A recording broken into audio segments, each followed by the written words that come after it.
Arrivé à l'Élysée, Emmanuel Macron se voyait déjà dans les annales historiques. Il se voyait peut-être même décrit dans les manuels scolaires comme le président qui aura réussi l'impossible. Sortir la Ve République d'un des tabous les plus marquants de son histoire, le racisme d'État.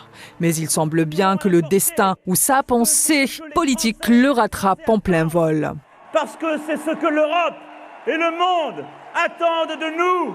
Macron, qui a transcendé les us et coutumes de la politique pour arriver à l'Élysée, se rend compte que président de la République, ce n'est pas seulement l'apparat et les cérémonies.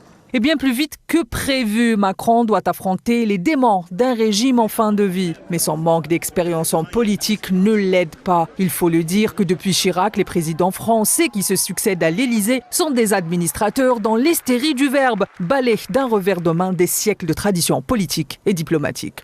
Le français nie-t-il pas la langue de la diplomatie? Cette idée fait bien partie d'un élément majeur du soft power français. Il semble bien que face à la population mahorais, Macron ait perdu son sang-froid et tenu des propos plus qu'inadaptés pour la fonction.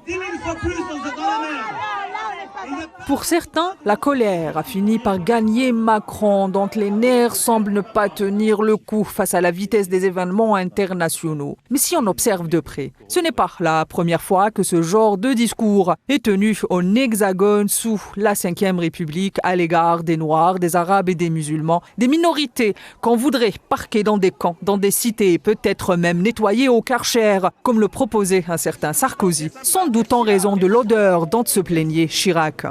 Hormis le fait que cette configuration politique occidentale exige du président ou de l'homme politique de se tenir avec le peuple et de compatir avec lui dans sa douleur, Macron était d'abord motivé lors de cette visite par des soucis de sondage et d'image. S'est retrouvé au cœur d'une réelle question à laquelle la France devra répondre pour assainir ses relations avec le tiers-monde.